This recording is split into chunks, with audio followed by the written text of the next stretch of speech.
Buenas, buenas. Buenas tardes a todos los que nos acompañan. Doctor Pucherman, qué placer. Doctora Molina, siempre presente, qué grande. Bueno, buenas tardes. Estamos esperando al doctor Jorge Rabinovich. ¿Cómo andas, Ro? Ya lo tenemos en línea.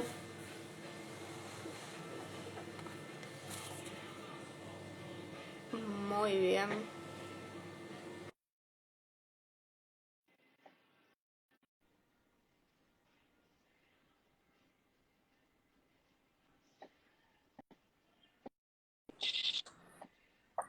Buenas, buenas. Hola, Hola, ¿cómo mi Doc. estás? ¿Qué decís ¿Cómo vos? ¿Cómo anda? estamos?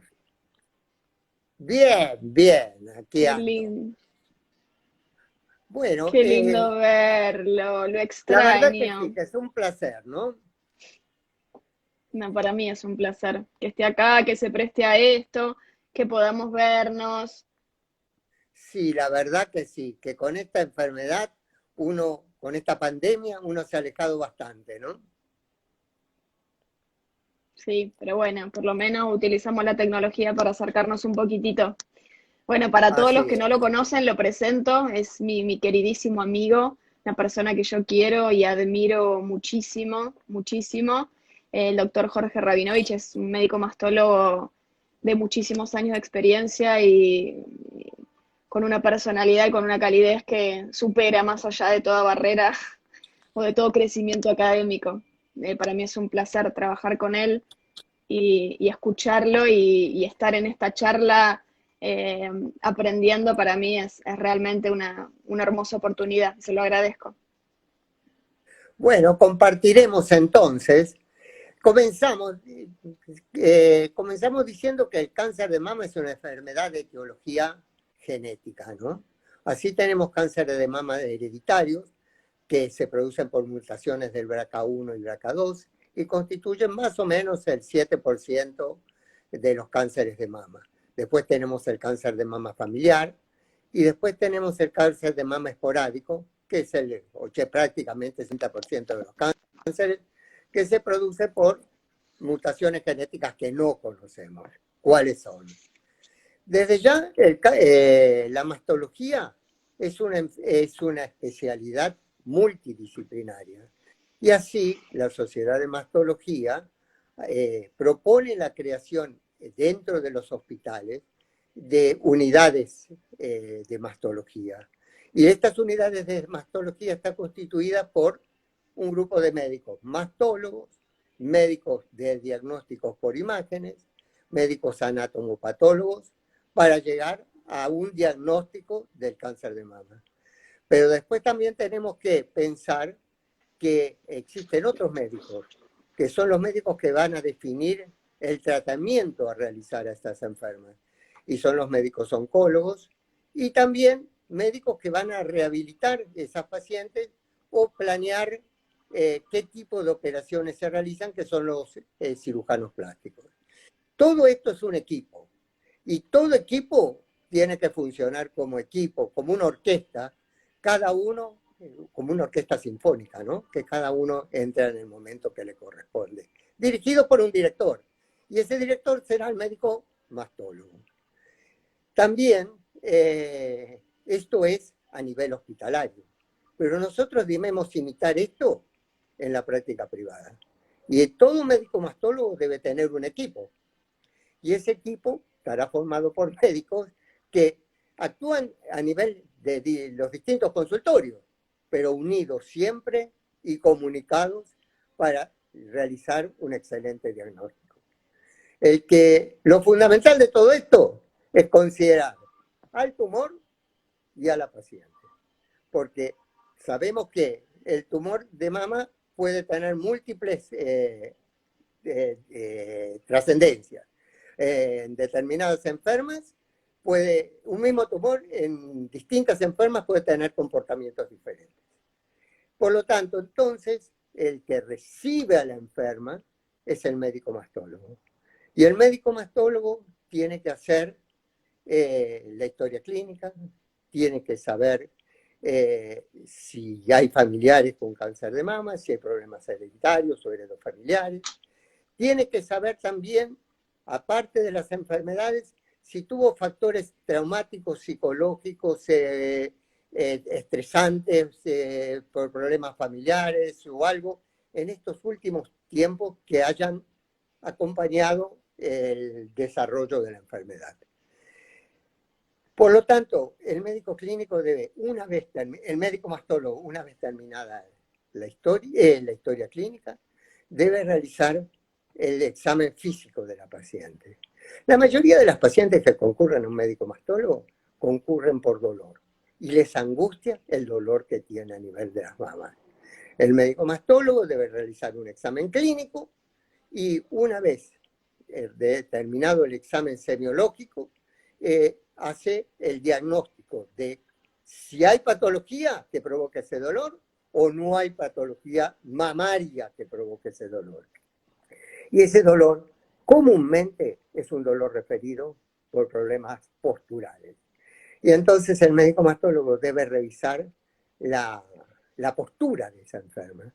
Y en general, cuando revisa la columna, le pone a la paciente de pie, revisa la columna, ve que puede haber un desnivel bicrestíneo. Y entonces pide una espirografía para diagnosticar si hay algún problema postural de la paciente. Pero otras veces el dolor puede ser por causas inflamatorias. Y esas causas inflamatorias pueden ser por galactoforitis aguda. Las galactoforitis agudas, si son leves, generalmente curan en 1 o 2 días solas. Si son más importantes, pueden requerir tratamiento y a veces se pueden abscelar.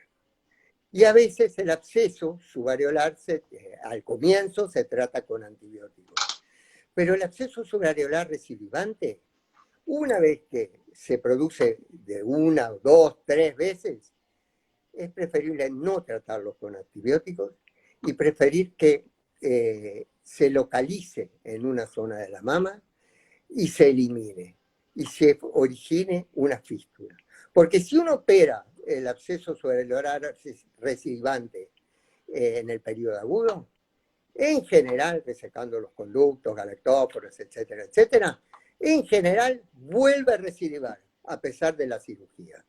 Por lo tanto, es preferible que se evacúe, forme la fístula, y una vez formada la fístula, la operación es muy fácil, porque con un poco de anestesia local, la introducción de un estilete abotonado por el orificio fistuloso y sacando el estilete abotonado por el pezón, se reseca el trayecto fistuloso y en general no recidiva más.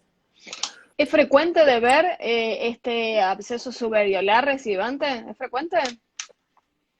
No es frecuente, pero existe. Y yo creo que hay que estar muy atento porque es preferible no tratarlo cuando recidiva y esperar que fistulice, porque la operación es muy fácil cuando fistuliza y muy segura. Porque si uno lo opera en periodo agudo, generalmente lo que uno ve es que ese absceso subareolar recidivante recidiva. Por lo tanto, una vez hecho el diagnóstico semiológico presuntivo, el médico debe comunicar a la enferma, a la paciente, qué es lo que encontró. Si hay patología en la mama o no hay patología en la mama. Si hay patología en la mama o no hay patología en la mama, pide una mamografía y una ecografía mamaria para ver si hay algo en la mama que haya pasado desapercibido o que no se haya palpado. Bien, eso le quería preguntar. ¿Siempre solicita estudios complementarios? Siempre. En general, en pacientes mayores de 40 años, solicito estudios de mamografía y ecografía. En pacientes menores de 40 años, si sospecho que no hay patología, solamente con una ecografía es suficiente salvo que la enferma tenga antecedentes hereditarios de cáncer de mama, que se comienza el control antes. Una vez hecho el diagnóstico semiológico presuntivo, se comunica a la enferma, se solicita los estudios complementarios y, bueno, se espera el resultado. El médico que informa el diagnóstico tiene que estar atento a las consultas de las pacientes. Porque la paciente que llega a un consultorio de un mastólogo, lo primero que piensa es que puede tener un cáncer de mama. Y un cáncer de mama es una enfermedad muy mal conocida, muy mal vista por la paciente. Sí, muy mala prensa. Sí, de muy mala prensa. Por lo tanto, provoca mucho miedo, mucha ansiedad. Bueno, y entonces una vez pedido eso, el médico mastólogo pide los estudios, y cuando recibe los estudios vuelve la paciente al consultorio. Entonces revisa la mamografía, revisa la ecografía y ve si es un BRAF2. Todo se termina ahí, la paciente volverá dentro de un año para su control. Si es un BRAF3, bueno, se la cita a los 6 meses. Si es un BRAF4, bueno, ya entonces se ve cuál es la patología, si la patología es por microcalcificaciones, por asimetrías, por nódulos, etcétera, etcétera. Y bueno, si es necesario completar el diagnóstico, se completa con una punción biopsia. Y ahí es cuando entra a jugar. Bueno, se pide la punción biopsia, la realiza el médico que diagnostica y se espera el resultado. Y bueno, si tiene patología benigna, se termina. Si no tiene patología, si es patología maligna, entonces se pide los estudios inmunohistoquímicos. Una vez que uno tiene que el anato, o sea, primero se comunica con el médico que diagnostica para ver la impresión diagnóstica. Segundo, se comunica con el anatomopatólogo para ver cuál es el diagnóstico, si hay un diagnóstico de cáncer de mama, si es necesario, se piden los estudios inmunohistoquímicos. Y entonces, una vez que uno tiene todo eso, bueno, se le informa a la paciente. Y entonces se le informa a la paciente cuál es la conducta que se debe adoptar. Se debate con ella si se va a operar, si el tumor es chico, se le informa que se le hará una tumorectomía y ganglio centinela. Si el tumor es más grande, si hay que hacer mastectomía, se habla con el cirujano plástico por la colocación de implantes. Y entonces se escucha todas las ansiedades que plantea la paciente, todas las angustias de esa paciente. Además es importante conocer qué soportes tiene esta paciente, ¿no?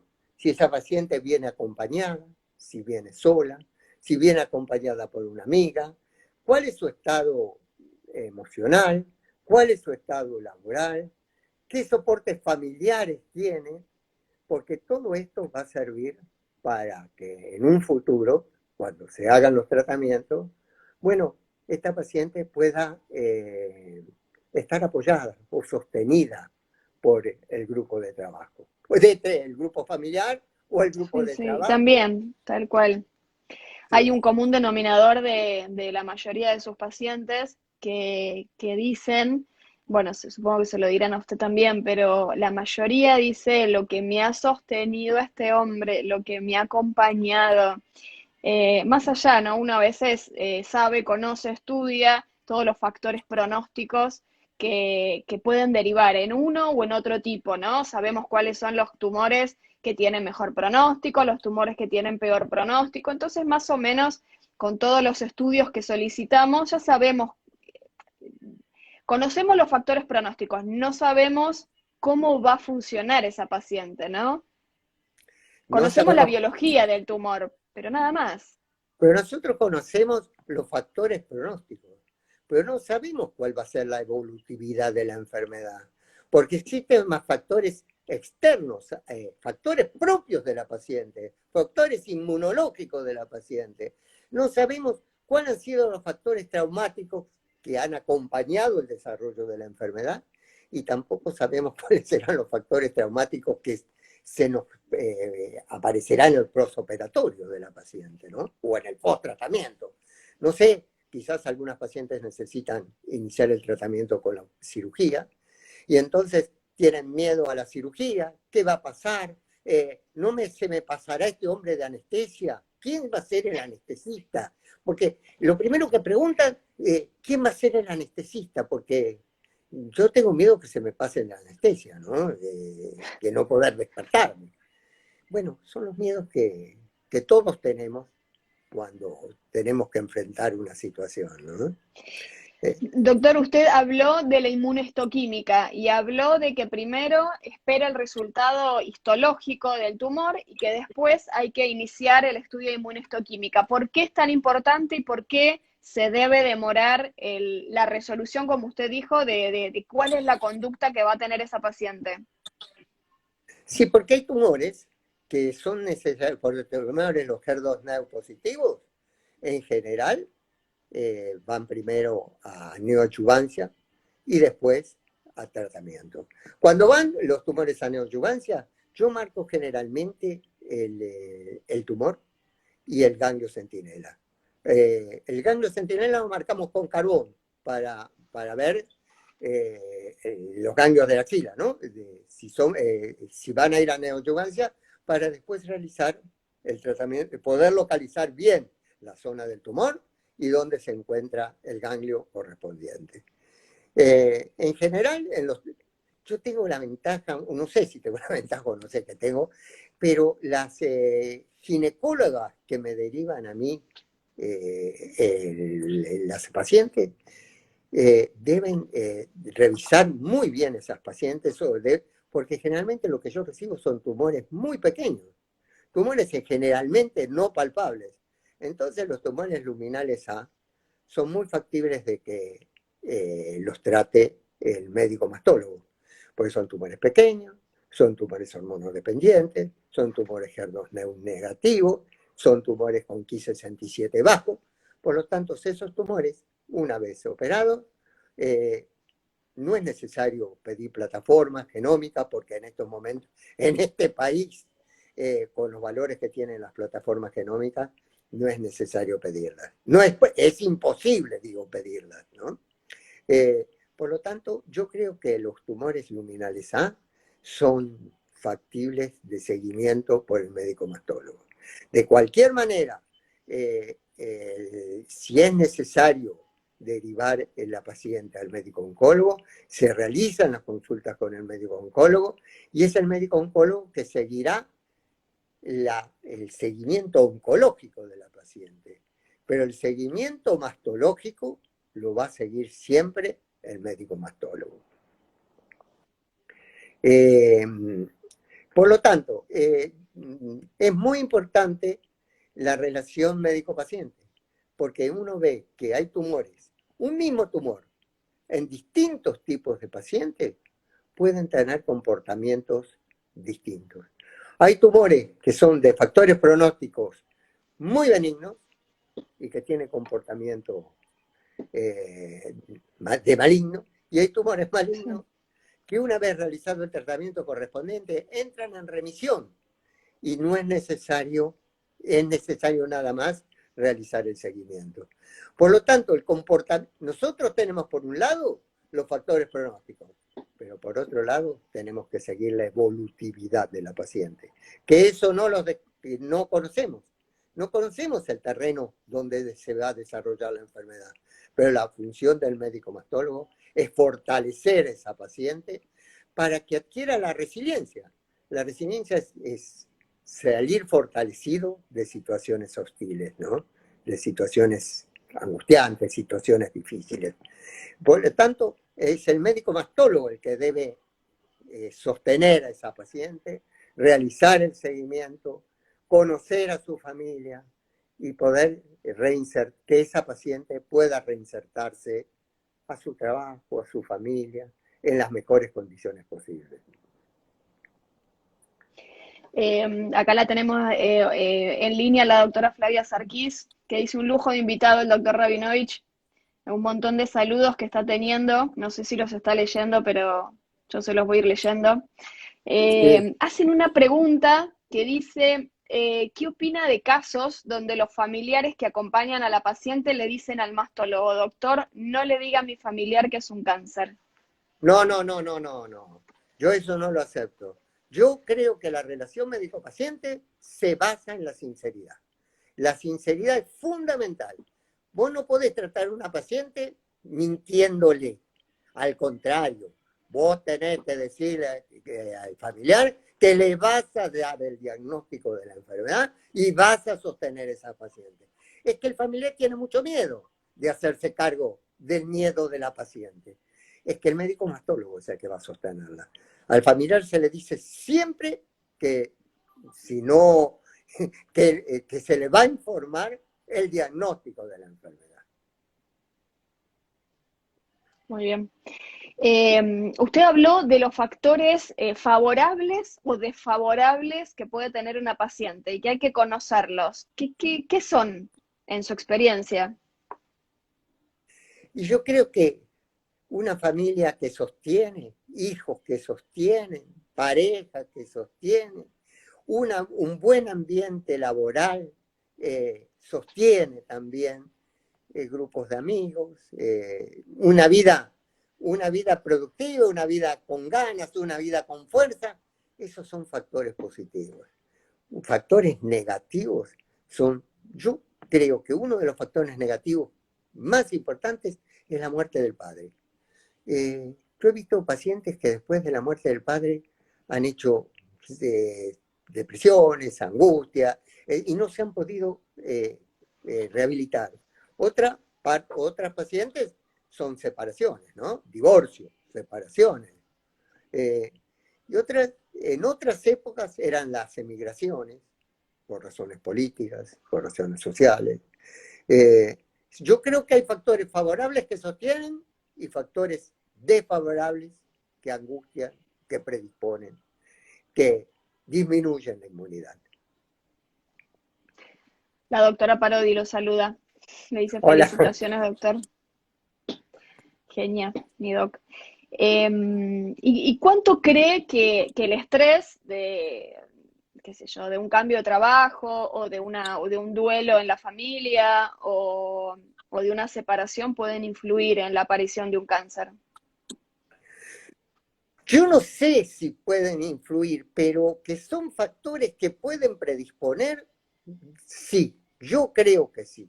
Porque yo veo que cuando uno empieza a investigar la personalidad o los problemas que han desarrollado los pacientes, 1 o 2 años antes han tenido algún factor determinante que puede influir en el desarrollo de la enfermedad. No digamos que los factores estresantes son la etiopatogenia, pero yo creo que de alguna manera influyen.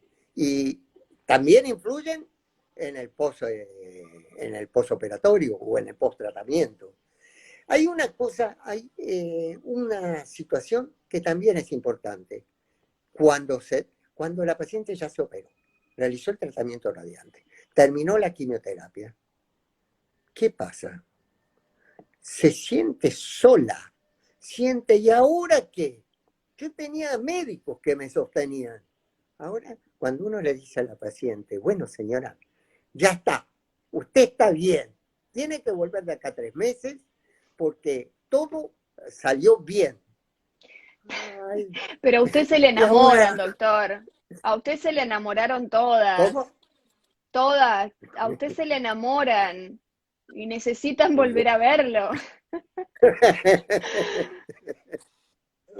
Sí, sienten una Sí, es cosa de verdad. soledad y entonces, Ujú. bueno, uno la cita a la paciente en 3 meses para control, para mirarla, para ver qué le pasó, cómo se ha reinsertado. Eh, También esto puede ser factores determinantes para rupturas familiares también, ¿no? Después bueno, rupturas con su esposo, problemas familiares, pero bueno, empieza otra, yo creo que empieza otra vida, otro momento. No es la misma paciente que vino al consultorio la que se va después de esto. Yo creo que lo importante del médico mastólogo es que esta paciente salga fortalecida de esa situación. Por eso el concepto de resiliencia, ¿no? Uno puede encontrar algún factor bueno, que es psicológico, que la preocupe. Bueno, yo creo que es el médico mastólogo que también debe aconsejar la intervención de otros especialistas, psicólogos que se puedan sostenerla, para entrar en otra situación, ¿no? Para sostenerla desde otro punto de vista, ¿no? Yo he visto, bueno, usted tiene pacientes de muchos años, ¿no? Que lo han seguido a las pacientes o a los familiares o a las hijas. Y muchas veces hemos acompañado a un segundo tumor, ¿no? O a una recidiva de tumores que los ha operado hace 15, 20 años. Y también, como usted dice, ¿no? Como uno acompañó a atravesar todo este proceso hace que si llegara en algunas pacientes a aparecer un nuevo tumor, sea de otra manera y sea otro el enfoque que le va a dar, porque como usted dice, salió fortalecida de una situación muy dolorosa o muy triste y muy traumática, salió fortalecida, entonces es otra la paciente la que vuelve a encarar el tratamiento, ¿no? Vuelve a encarar el tratamiento con nuevas fuerzas. Se renueva, a veces se vuelve a una situación inicial. ¿Y ahora qué? Otra vez esto, otra vez Claro. volver esto. Pero bueno, hay que recuperar la fuerza, volver a hacerlo, y bueno, se comienza de nuevo. Porque uno ha visto que enfermas que después de muchos años tienen otro tumor en la misma, o hace una recidiva, o aparece un tumor en la mama contralateral, bueno, hay que tratarlas, y bueno, y el médico mastólogo es el que debe sostenerla y empezar de nuevo, ¿no? Usted es un inspirador para todas las personas. Yo cuando empecé con este proyecto de CIMA, creo que la primera persona que lo supo fue usted y desde el primer momento me dijo, bueno, dale, dale. Hace, no sé, hace ya 2, 3 años que empezamos a charlar y nosotros nos juntábamos los lunes en la confitería de Scalabrini Ortiz y Santa Fe. Sí. Y, y yo dejaba a los chicos en el colegio y me iba a la confitería y una vez por mes desayunábamos y era mi momento de terapia. Y usted fue el que dijo, hacelo, hay edades para hacer todo y hay edades como para afrontar riesgos, ¿no? Y como hoy usted arrancó el vivo, una unidad de mastología es lo más lindo que uno le puede ofrecer a un paciente. Yo creo que sí, porque el paciente se siente sostenido. Hay alguien que la cobija, el médico mastólogo, pero el que la diagnostica tiene que tener el mismo tipo de conductas, o sea, de acercarse a la enferma, de la enferma sentirse apoyada y que todas sus angustias o todas las pueda depositar en el equipo, porque esto es un equipo. Y el equipo es fundamental. Es lo que te decía yo de la orquesta sinfónica. En una orquesta sinfónica hay un director y cada uno de los instrumentos entra en un momento determinado. No entran en cualquier momento, entran cuando corresponde. Y tienen que sostener y tienen que ejecutar su música de la manera que corresponde. No pueden tocarla de cualquier manera, ¿no? Y así cada uno de los que intervienen tienen que intervenir de la misma manera. Por eso yo soy un entusiasta del equipo. Es fundamental que el equipo actúe como equipo, porque si no hay equipo No, la paciente se siente muy desorientada, uno le dice una cosa, otro le dice otra. ¿Qué hago? ¿Y ahora qué hago? ¿Qué me dice usted? ¿Qué? No, no, es fundamental que el equipo funcione como equipo. Y para que funcione como equipo, tiene que haber una comunicación. Yo me tengo que comunicar con vos, me tengo que comunicar con el anatomopatólogo, me tengo que comunicar con el oncólogo, con el cirujano plástico. Bueno, y si con el psicólogo o con quien sea en un determinado momento. Pero es fundamental la noción de equipo. No podemos actuar de cualquier manera. No podemos actuar individualmente. Lo que la Sociedad de Mastología propone es real. Pero eso es real a nivel hospitalario, porque son las unidades de mastología. Pero a nivel privado tenemos que repetir exactamente lo mismo. Tiene que ser así. Cada uno actúa desde un punto, desde su lugar, pero de una manera común. Si no, no, yo creo que la paciente se siente apoyada. Bueno, mi doc, muchísimas gracias. Bueno, te mando un beso muy grande y espero que nos veamos en algún momento pronto. Un beso muy grande y gracias a todos, ¿eh? Gracias a todos los que estuvieron. Un placer, mi doc. Bueno, Cuídese, nos vemos pronto. bueno, chao, hasta luego. Chao, chao, doc.